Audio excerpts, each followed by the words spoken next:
This morning, some people who live at the reserve at Lavista Walk Apartments in Buckhead say in order to go inside and get their belongings, they're being forced to give up their rights to take legal action by signing a waiver. Ariana Maniz is checking in with a legal expert this morning to really help these people get some answers. They're already gone through a traumatic situation, and now this has been thrown at them. Ariana, what are we hearing right now? Well, Aisha, days after a fire roared through the Lavista Walk Apartments, residents have already filed a class action lawsuit against the complex claiming negligence. Now, other residents could also do so, but they tell us that a waiver that they're being forced to sign could complicate their legal challenges.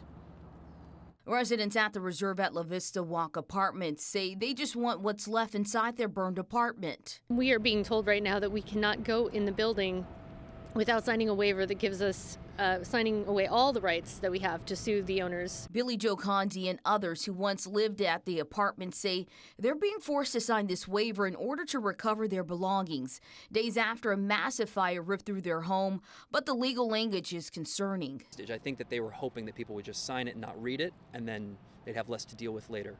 11 Alive spoke to an attorney who says the waiver really just puts protections in place for the owners of the complex should something happen to anyone who goes inside the damaged building. There's going to be potential trip hazards. There's going to be potential, there could be sharp objects. There could be slip hazards. There could be a variety of different hazards folks might encounter. Campbell believes that if residents sign the waiver, it won't stop them from suing the apartment management or the owners. The waiver is limited to releasing claims that arise from the actual retrieval of the belongings, then it's something that could be reasonable in that circumstance. He says renters insurance is the best protection for renters. And as residents try to recover, they say they just want their belongings without the confusion of the waiver. People with their family, their lives, their valuables, there's people that have ashes of loved ones in there.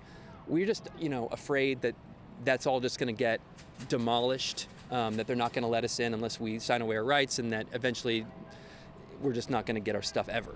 That's the big fear, I think.